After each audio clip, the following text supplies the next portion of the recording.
Hey guys, so we're on Unit 4, which is Ancient Greek. Ancient Greece.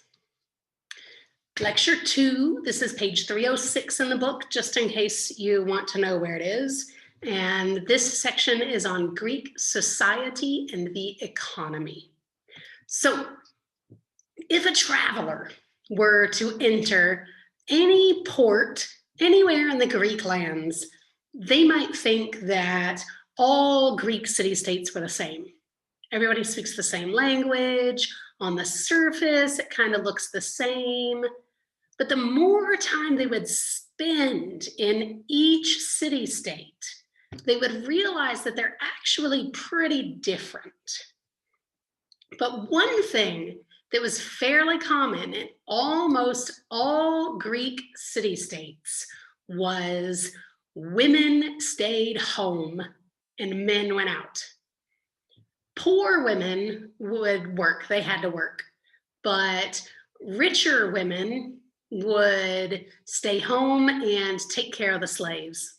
That was not, I don't really mean take care of as in children, but boss around. They would boss the slaves. So men ruled everything in ancient Greek city-states. This guy, Xenophon, he was a great thinker and lawmaker of the time. He had this quote that said, I'm going to read it. "The gods have ordered, and the law approves, that men and women should each follow their own capacity.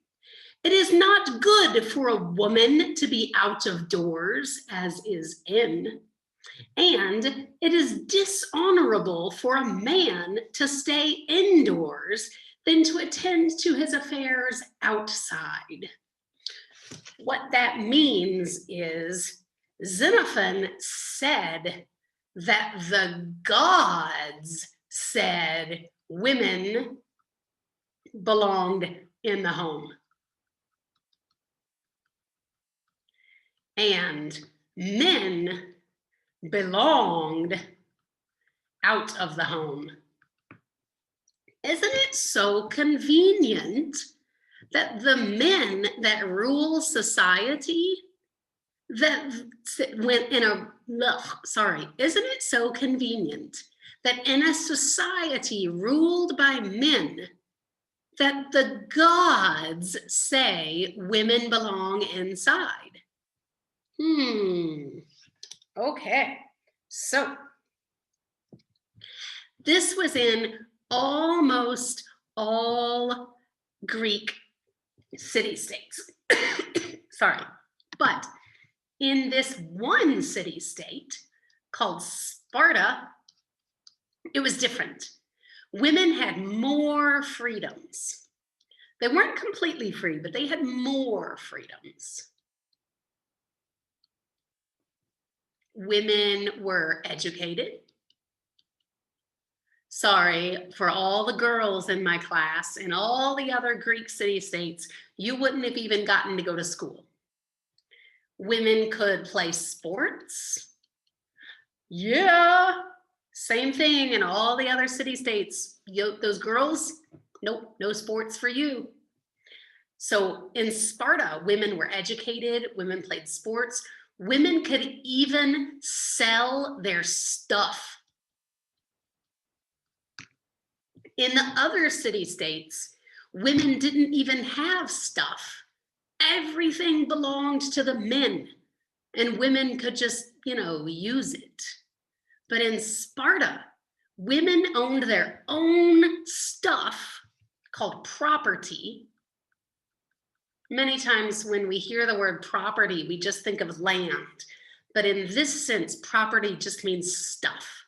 Women owned their own stuff, and they could sell it if they wanted to. That's a big thing. This was absolutely shocking to the other city-states. They just thought that was insane that Sparta would allow their women to be educated and play sports and sell stuff. So the way society was set up in Greek lands, once again, like I say Greece, but it's so important to understand that when I'm saying Greece, what I really mean is the lands where people spoke Greek. Greece itself did not exist yet. So in the Greek lands, at the top of society, there were the rich landowners. And then I'm gonna make it go kind of down like this. Below rich landowners, there were men with a little less land. And then under the men with a little less land, there were merchants and artisans.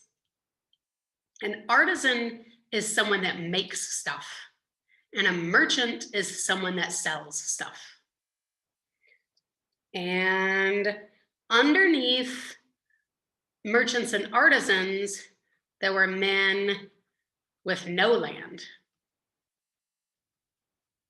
And then, kind of on their own side of society over here, were women. Even a rich landowner's wife, her status in society was down here, equal to merchants and artisans.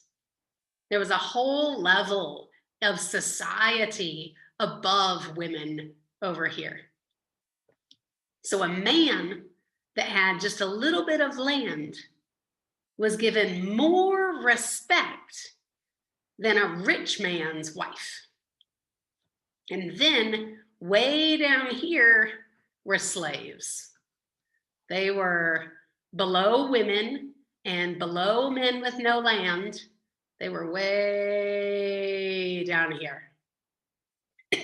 Now the Greeks had words for two of these classes. Merchants and artisans. These are artisans are people that make things, and merchants are people that sell things. These were the metics. Metics.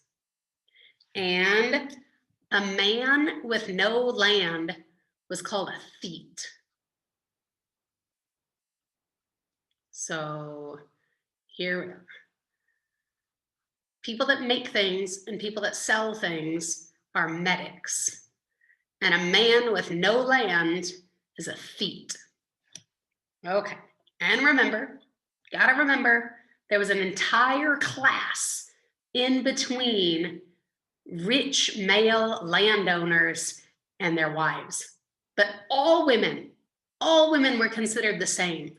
Like a rich woman or a poor woman was here in this class. They were pretty low on the social ladder.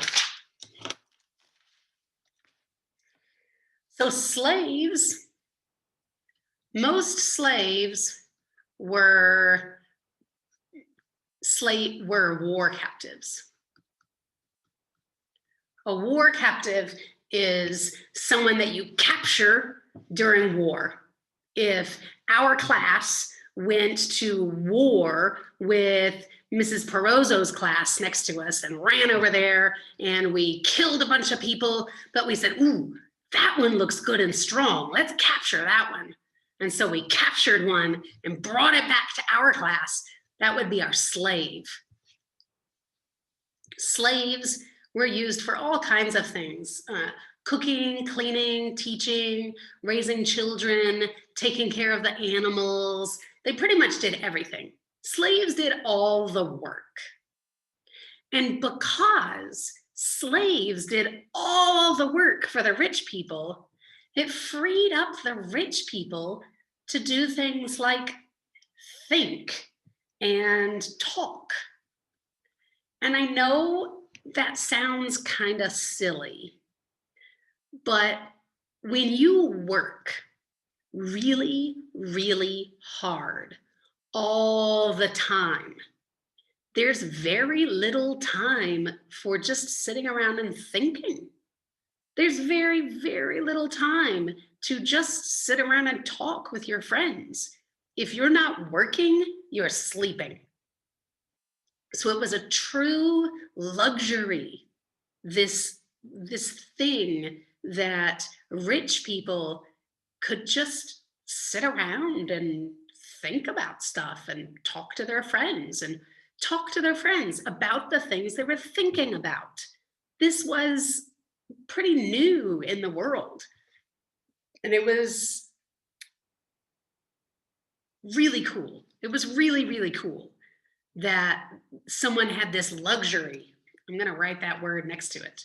Luxury to sit and think and sit and talk about the things they were thinking about. And that was all because they had slaves to do all their work for them. So Sparta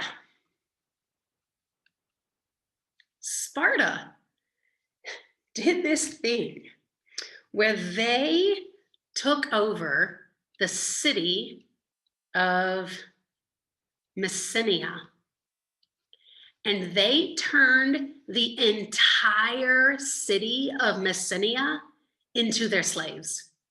The entire city became slaves to Sparta. Messenia grew all their food. Messenia got all their animals, like for meat and milk.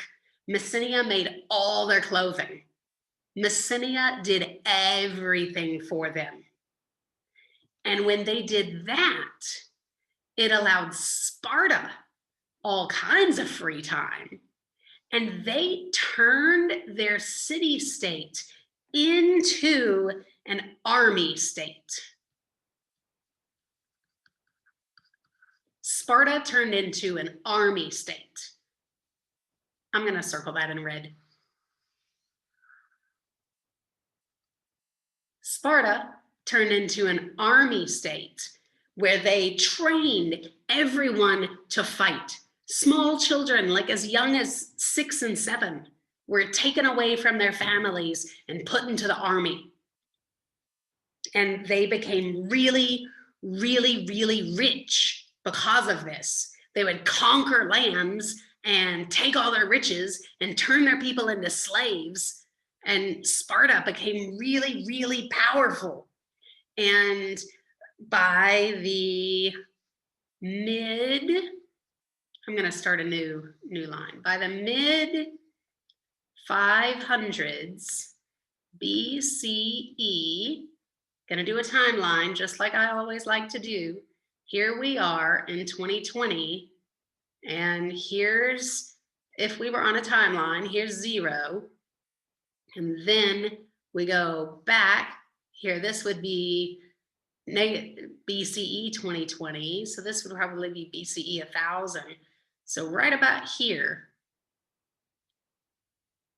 about here, Sparta controlled almost the entire Peloponnesian Peninsula. Let's look that up. Peloponnesian Peninsula. Sorry, I should have had that pulled up. I just didn't think about it. Okay, so come on, map. Okay, here's Greece. And down at the bottom of Greece, this whole thing here is a peninsula. And this is the Peloponnesian Peninsula down at the bottom of Greece. Sparta controlled almost the whole thing because they were this powerful army state. Soon, people from Greece started spreading out. Greece got really, really populated. That means lots and lots of people, almost too many people to even survive. And because if you have too many people, there's no land to grow food. So they started leaving. They would get in boats and they would travel away. They would come over here, they'd come down here, they'd come over here, they came all the way over here, and they started settling. And their culture, you know, when you move away, you take your culture with you. Any one of you that is not actually from Kazakhstan, inside you, there's part of your culture from your home. And so that's what people took with them. And another important thing, when they left, when they went out on a ship, they took a flame with them. That means fire. Like, I don't know, pretend like this roll of paper towels is a stick. They took a big thing with fire, flame, and they took it with them to their new land. And when they decided, this is where we're going to live now, they lit a fire there. And it was a symbol for them of bringing part of the homeland with them. So Greeks, when they left, they took fire with them. And when they landed in their new home, they lit a fire, and it symbolized bringing their homeland to the new land with them. And one more thing, they also went to Lydia. Yes, I know there's a girl named Lydia listening to me right now. There was a town over here called Lydia. And when the Greeks visited Lydia, they saw that they had coins. I know, doesn't sound like a big deal to you guys, but think of a world without money. How would you trade? If I have a bunch of chickens and I want fish, I had to actually carry my chickens with me and go over to the person that had all the fish and say, how many chickens do you want for that many fish? Or let's say I sewed dresses, but I needed to buy some milk. I had to take my dresses with me to the milk farm, to the dairy farm, and say, I'll give you this dress for that milk. Well, suddenly, once they had coins, they would say, okay, let's say this coin is worth 2 chickens.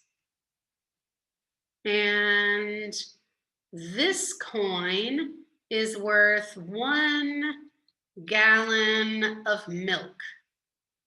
And let's say this coin is worth 3 dresses. And people could trade. And they could say, okay, well, I'll give you 2 chickens for 3 dresses. Or I'll give you 3 gallons of milk for 2 chickens. And they could trade their coins like that.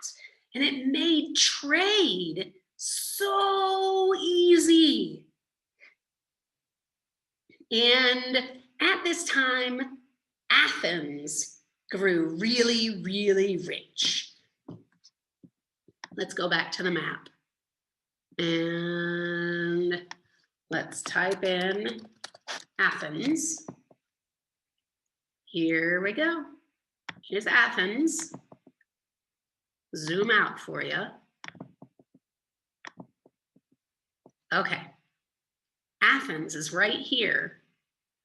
And Athens was a city-state in this land where everyone spoke Greek, and they became really rich. Athens was like super, super rich. And as the Greeks, I already said this, but I want to remind you, that as the Greeks spread out, they came and lived all along here, and they lived all along here, and all along here, and all along here. Their culture spread as they moved. That's it. That was the whole section. Please take good notes. Bye.